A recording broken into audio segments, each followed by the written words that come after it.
Aloha, welcome to Eat and Be Eaten. We are a food channel from Hawaii, so half of our channel is food and recipes from Hawaii. The other half is showing you tips in the orchard and the garden. We've made a whole bunch of videos about principles of permaculture, and we are putting them all into this Megamix for this video. So you are going to see chop and drop living mulch trees, nitrogen fixing ground covers, how to use wood ashes in your orchard or your garden, tips about companion planting. We're going to break down the edge effect, and also show you an update 7 years later of what our orchard looks like. So this is Principles of Permaculture, Megamix. Hope you guys enjoy. Aloha. I am going to show you 5 things you need to know about Gliricidia sepium. In my opinion, this is the powerhouse workhorse plant in your permaculture orchard. We're going to go through nitrogen fixing, chop and drop, propagation methods. We're going to talk about nurse tree, shade tree, and also don't forget you can use this tree as a windbreak and to stabilize a steep slope.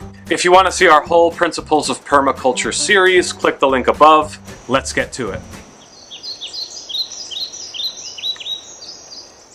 Okay, so nitrogen fixing, that's the next thing about Gliricidia. All of these are full of nitrogen, and as we know, nitrogen equals green growth. So the technique that is often used is chop and drop, where you take your big scissors and you cut off a bunch of branches, and then you're just going to lay it around the base of a tree. I'll show you that with this mango over here. And that is going to feed nitrogen down into the roots, and it's going to encourage growth in your tree. Now what you can also do, I don't have a wood chipper here to show you, but we used to live on a farm on Kauai where they would take Gliricidia and make it into wood chips and then use it as compost, just 3 ingredient compost: coffee grinds, Gliricidia wood chips, and cow manure, and that was a very potent mix. By the way, if you click the link right here, you can see back a few months ago this mango tree had a bad fungus on it, and we treated it with a homemade baking soda fungicide. So if you want to see that, click that link, check it out. Clear it out and layer your Gliricidia leaves along the base.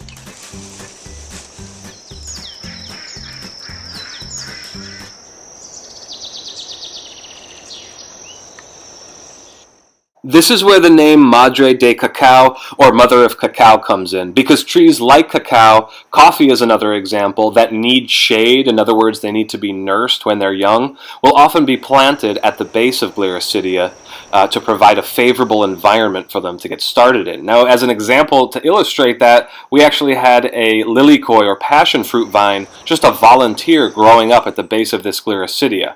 Now I'm going to remove that though, because those are growing everywhere around here, and what I'm going to plant is a sickly black pepper vine that I rescued. Okay, and now I'll just twine this vine or get it a start around the branch, and then the nurse tree, Gliricidia, mother of cacao, or in this case mother of black pepper vine, can do its thing, and hopefully we'll have black peppercorns coming in. So that is another use of the Gliricidia sepium.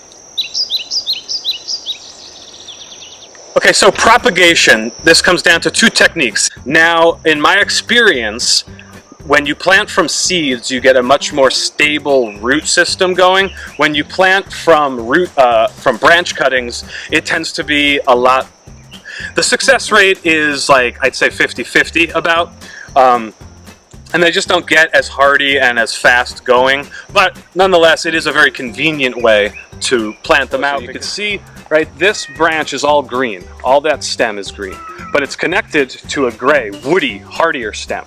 So when you're looking to take a branch for propagating, you want to make sure you have a thick, hardy, woody stem. That's the only way it's ever going to take root. So I'm going to make an oblong cut right here at the base. And then what I am going to do is just begin stripping off all of these leaves, all these branches. Okay. And so once you have it like that, no, you're still not done.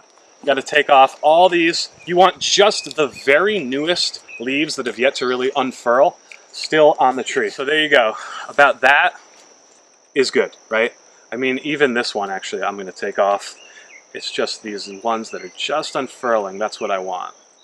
Okay, and then with my new branches that I want to propagate out, I'm going to first soak them in a bucket of water for about 3 to 5 days, and that's going to help, that's going to basically fill the stem up with water and help it to start to generate some new roots before I plant it out into the field, and then it's going to have to make its own way in the world.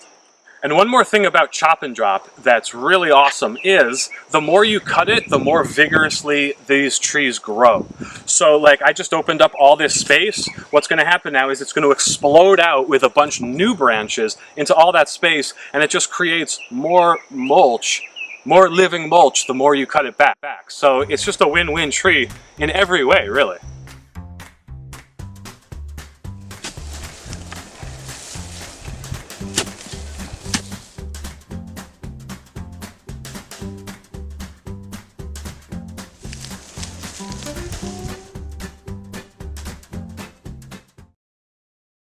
And a few weeks later now, you can see the difference. This right here is the Gliricidia that I planted from seed. And right here is a Gliricidia I planted from a cutting. The leaves are paler, a little bit yellow, not nearly as vibrant and vigorous a growth. So that's one benefit in terms of planting the seed. You put it in a pot with good soil, and even though it's been transplanted out now to this soil, it's still vibrant and growing strong. Whereas this one, it's going to take quite some time for it to really get going. Click the link right here to see our whole Principles of Permaculture series. We're adding new videos to it all the time. We've also got Hawaii recipes, fishing, hunting type stuff. So if you want to see all that, subscribe and hit the notification bell, and we'll see you soon. Aloha. Okay, welcome back to the Principles of Permaculture series here on Eat and Be Eaten. Today we got a really fun one. This is companion planting. So the basic principle behind companion planting is that plants, like people, need companions to flourish. They grow best in a community setting. The mechanics of this can look like anything from pest control and pollination to providing a habitat for insects and other beneficial creatures, also just increasing crop productivity and maximizing the space that you have. Here we have a tangerine tree and a little family of plants growing around it. There's corn planted, which is a heavy feeder, so you want to have stuff like pigweed that can bring up nutrients from the subsoil where the corn can get at it. Also things like beans and squash are good to plant around corn, not tomatoes because they're attacked by the same worm. Also, dill is a great companion plant for attracting ladybugs and butterflies and praying mantises, things like that. And you should always be putting in some nitrogen fixers around other plants to enable green growth for all of them. Now here we have a taro or kalo plant planted in amongst a bunch of comfrey. Comfrey is one of the absolute stars of permaculture. You can use it for so many different ways. First of all, it grows really prolifically without much maintenance, and it keeps your soil moist and also breaks it up to prepare it for future plantings. Beyond that, it's got the enzymes in it that activate compost. It's loaded with PK, potassium, and phosphorus. So it's an incredible mulch product. You can also make fertilizer tea out of it. Now let's talk about some green manure nitrogen fixers. This is pigeon pea, another super versatile permaculture plant. First of all, the peas can be used as food. They're a high source of protein. And beyond that, you can use the branches as fodder for cows and other animals. You can also make it a lot of mulch by frequently pruning it back. The root nodules release nitrogen to help the plants around. It's also a good windbreak, and you can use it as a living trellis for beans and stuff like that. This rattler here is sun hemp. It's another green manure crop, really good for nitrogen fixing, improving soil structure. And then here we have a bunch of marigolds planted amongst carrots, sweet potatoes, edible hibiscus. These are a great companion to have planted all throughout your garden. They're especially useful in suppressing nematodes in the soil, which attack roots like sweet potatoes and taro, but also tomatoes, peppers, eggplant, stuff like that. So these are super beneficial. Leave a comment down below if you know any other useful tips for companion planting, or if you think there's anything we got wrong. Like I said, we have an entire Principles of Permaculture series. You could click on that link. Also hit the subscribe and the notification if you want to see more videos like this. We really appreciate you guys. Aloha. Okay, welcome back to the Principles of Permaculture series here on Eat and Be Eaten. If you click the link in the upper corner, you can see our whole playlist. We got videos on chop and drop, living mulch, perennial peanut ground cover, making your own baking soda, fungicide, stuff like that. So today we are talking about yellow leaves on citrus trees. And actually there's a really simple cure you can try that may have the effect of completely changing the dynamic for your trees.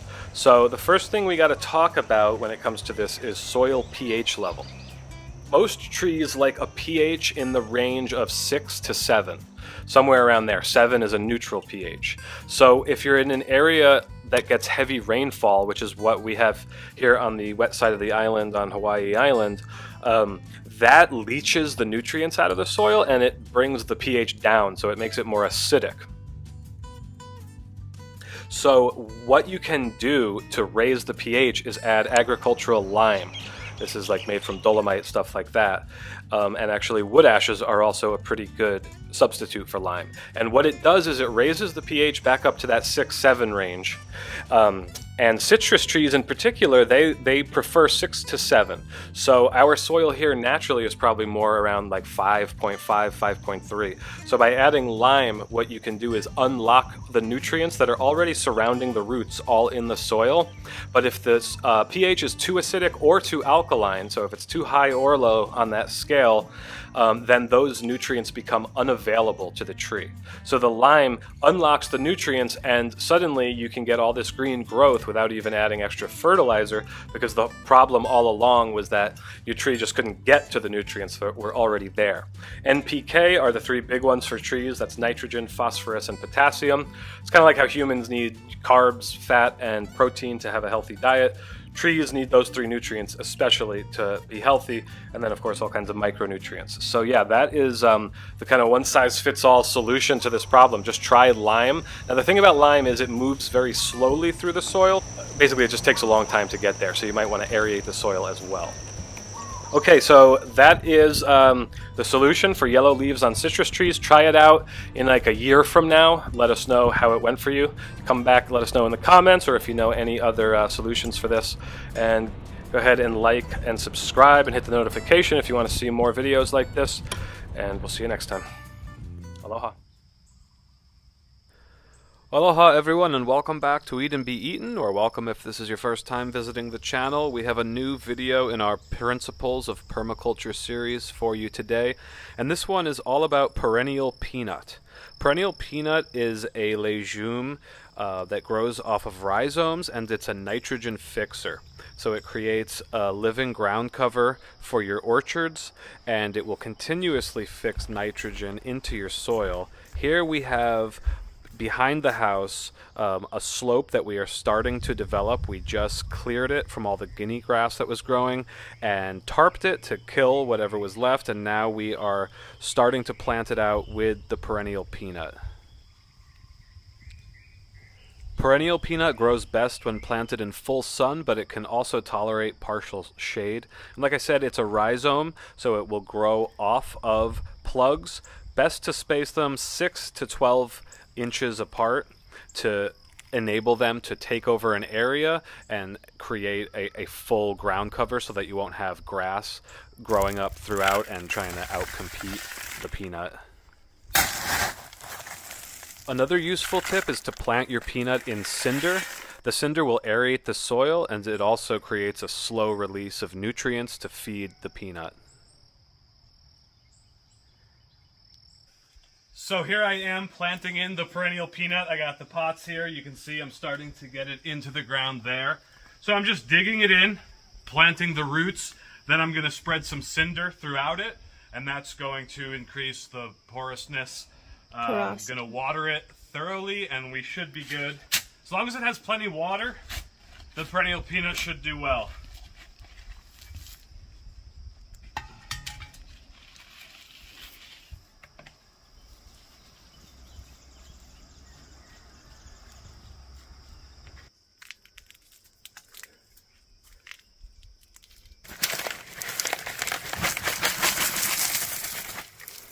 Again, like I said, perennial peanut needs lots of water to really flourish and create a rich green ground cover. When you get periods of drought, it'll die way back, and that enables all your guinea grass and stuff like that to come in and outcompete.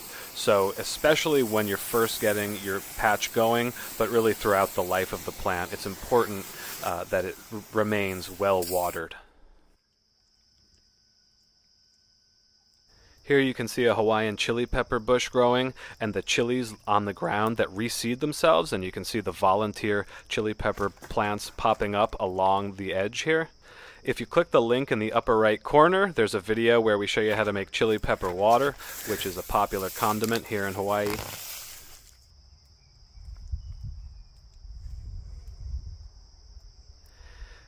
And finally, after about 4 weeks of heavy rain, you can see the perennial peanut has taken over, created a lush green ground cover. So like I said, with lots of rain, full or partial sun, and especially good tip, plant into cinder, your perennial peanut is going to do really well, create a nitrogen fixing ground cover for your orchards or around your house.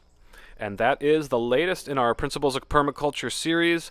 Let us know in the comments below what you thought of this video, what you'd like to see next in our Principles of Permaculture series. And because I just mentioned some volunteers growing along the edge, I'm going to leave you with a video from a few years ago all about the edge effect working in this same area along the house.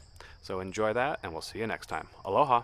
Okay, welcome to Eat and Be Eaten's Principles of Permaculture series. Today we are talking about defining the edge effect.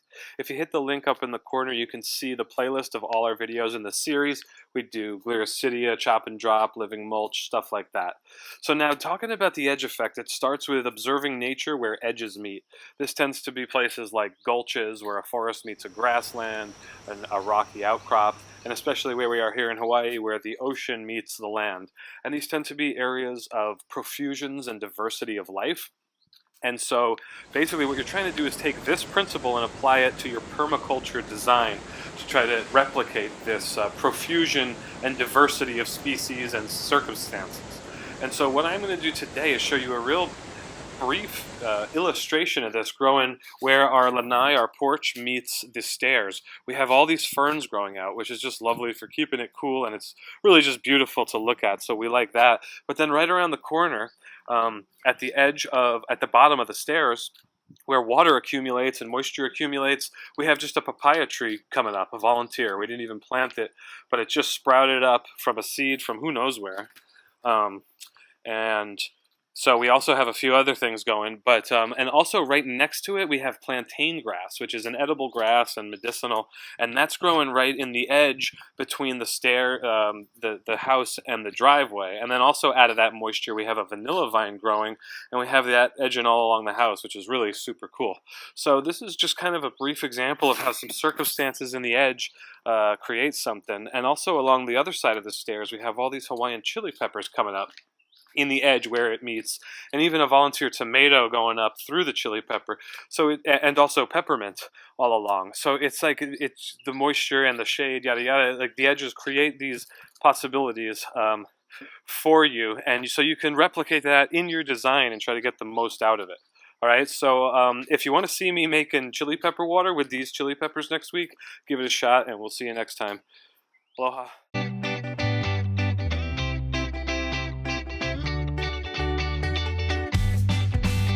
Wood ashes. What are they good for?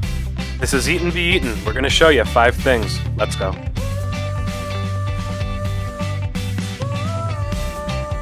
First things first, you make wood ashes by setting wood on fire. The big thing you're going to use them for is fertilizer for your trees and garden. They act as a replacement for lime, which means they're going to raise the pH of your soil. So if you have naturally acidic soil like we do here in Hawaii, then it's going to make it more alkaline. They're loaded with all the nutrients from the tree, so it's good to give your plants a good shaking of it at least once a year. Especially if there's heavy feeders like corn that are depleting your soil and you need to replenish it, you can use cover crops and nitrogen fixers, or another great way is to spread the wood ashes. They're especially loaded with calcium, but also lots of potassium, phosphorus, and magnesium. So you're getting that PK out of that NPK. And if you want, you can make a tea out of it and apply it to the ground or your plants that way. If you click the link in the upper corner, you can see our whole Principles of Permaculture series. We've got videos on chop and drop nitrogen fixers, ground covers, compost buckets, making your own homemade charcoal, all that kind of stuff. So click that link if you want to see that.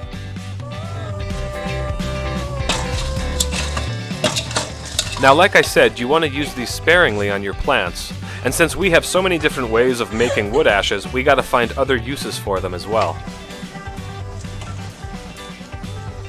One good way is cleaning. Mix the ashes with water and they act as a natural abrasive for cleaning glass and metal.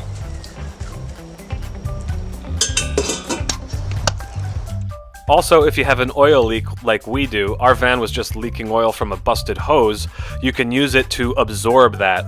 Also, if it's slippery, if it's been really wet out, you can use the ashes to create more traction in that way.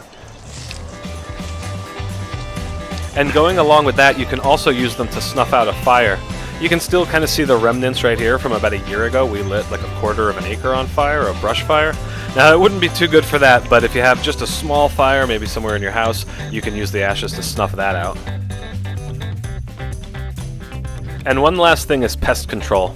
We have lots of slugs here in Hawaii that carry a disease called rat lungworm that attacks the nervous system, so that's no good. So you can use it to kill certain pests like that, like slugs.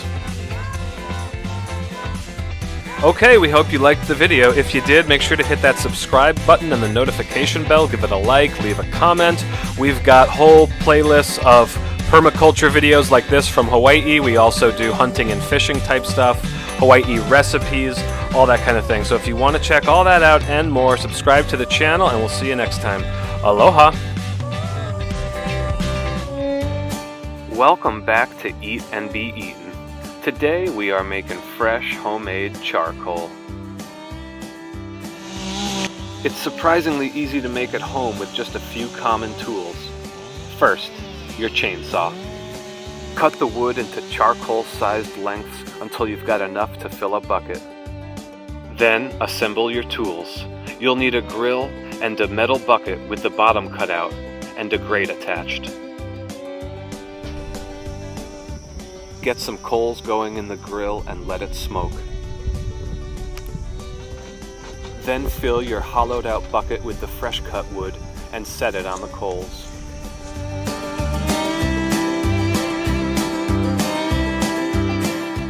Walk away and let it burn for an hour or so.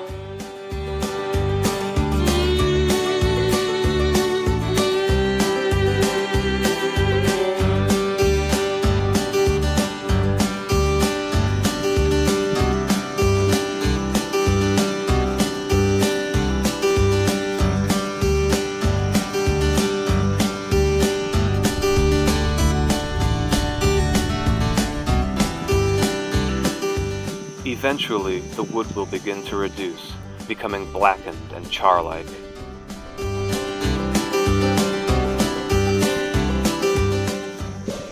Let's start the process of extinguishing it. You drop it. Okay. Oxygen in there. Now we've turned it into a closed retort, and the oxygen levels are dropping 15, 10%, 5%. So there's no longer burning, you don't have flames inside there anymore, but it's still smoking because there's microscopic cracks where some air is getting in, but basically it's now a low oxygen environment. It's going to spend the next 45 minutes slowly roasting down and then slowly cooling after that. So we're going to leave this for several hours now before we use it again. But smoke is still coming out and that's good. That's still resin, pitch, water all coming out. It's a true retort now.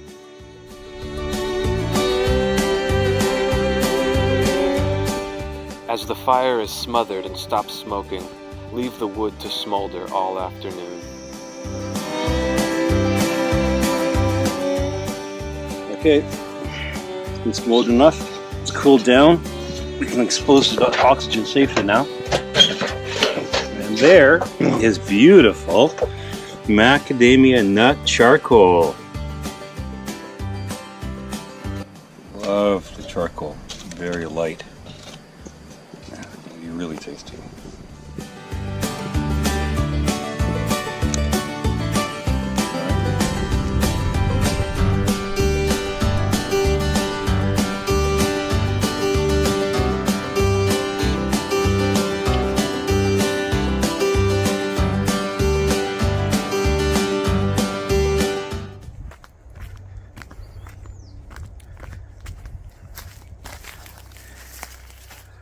Here you can see the tangerine tree.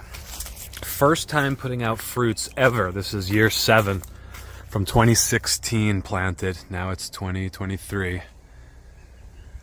This tree went through a lot of struggles, had a lot of attacks from bean beetles early on, yellow leaves for years, and now it's finally starting to come through. So you see when it hits those deeper, the taproots get deeper, the tree starts to get healthier. You can just kind of help it along in the first few years. Here's a Tahitian lime, been giving fruits for probably 2-3 years already. This is a really great tree, and these are incredible limes. Absolutely delicious. Love this tree. So it's July right now when all these fruits are coming in. Now over here on this side we've got, you can see the ulu breadfruit in the back and the blood orange. This is a blood orange. One of the most, maybe one of my favorite fruits. Absolutely delicious if you've never tried a blood orange. First year of fruiting for this tree as well. Year 7. These were the first trees planted. Same goes with this ulu, and you can see how big it is because, you know, breadfruit grows so amazing here. But this is also the first year of fruit coming in. I think up at the top there may be one. There was. Doesn't look like it, so it probably fell off. Usually in the first year you get fruits that just fall off, or they're kind of hard and dry and not very good. Now you can see, oh, this also is another citrus, an orange that was here from the beginning, never really has done too great, but you can see also first year fruits coming in. So year 7 is the magical number for your fruit tree orchards. Here's a giant mango. This was big even when we planted it. This avocado, never really done well, but it's still hanging in there. You can see there's a lilikoi vine growing through it. Should take that off.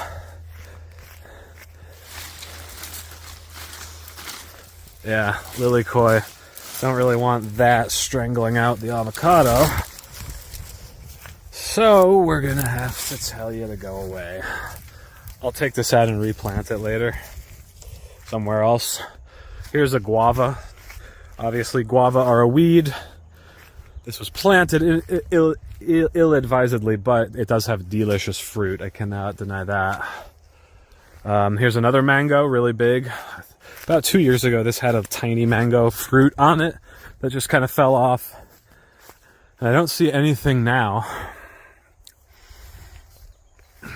Wouldn't be a bad idea to cut back that guava. This is also a mango. The mangoes are doing really good. I don't think I see fruit. These tend to take a long time, mangoes, to mature and develop. So still not much doing. Citrus trees are the first to really give you consistent fruit. As we have seen, right? Our lime and lemon have been giving fruits, and now the oranges are starting to come in. This is another lime. This is the giant Gliricidia that we have numerous videos all about. It's a chop and drop living mulch tree if you want to see those.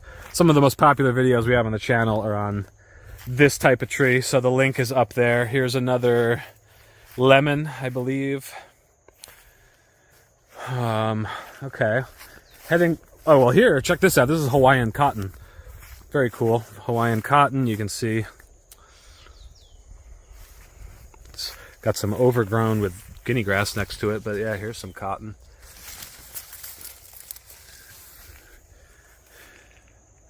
It's pretty cool. Okay, now over here. Oh, here's a Malabar chestnut. You can see it's shot straight up to get into the light because there's all the shade from these really big macnut trees right here.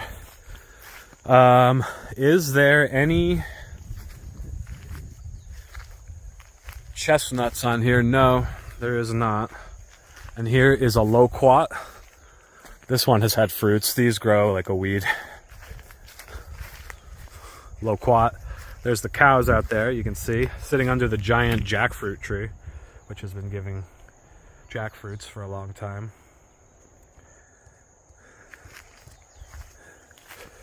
All right, so moving on to this area, we've got a big chocolate sapote and another, our only really big avocado. Here's the chocolate sapote.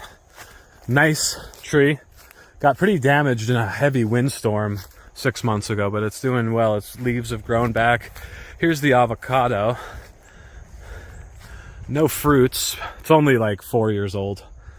This is a cacao that has been savaged by the bean beetles, the Chinese rose beetles. There's another orange and Gliricidia. And then up over here, we have a mountain apple. You can see it's so vibrant. It's doing so well.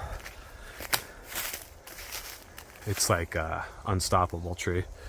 Oh, and look, here's a few mountain apples coming in. How about that? Yeah, so this is the first year that this tree is giving fruit as well. Wow, how about that? A mountain apple. Yeah, see? It's like inedible. It takes a while for good fruits to be made. A couple years. It's just like pulpy and dry. But there's also a really cool peach lilikoi vine over here. Here it is. Right there. Looks a little dry over here. Probably should water it, but yeah, that's been growing for many years. Has still yet to give any lilikoi, but you can see it all the way up there. It's taken over pretty much the tree. So hopefully those are coming in soon.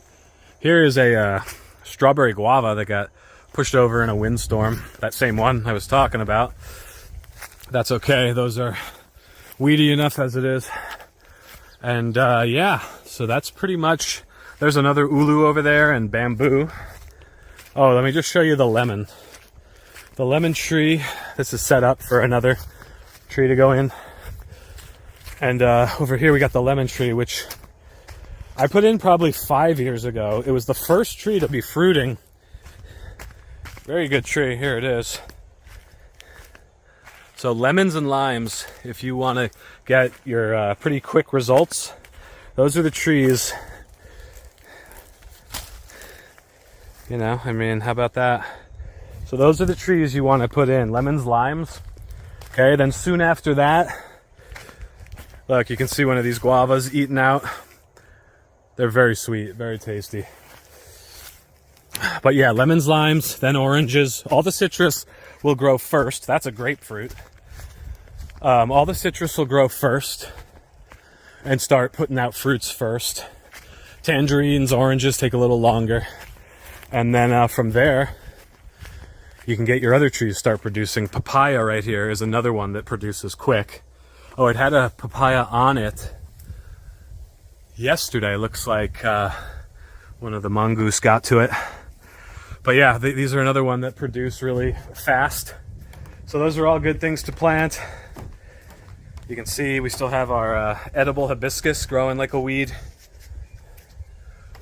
So there you have it. All right, see you guys next time. Eat and be eaten, Hawaii food content like this. Aloha.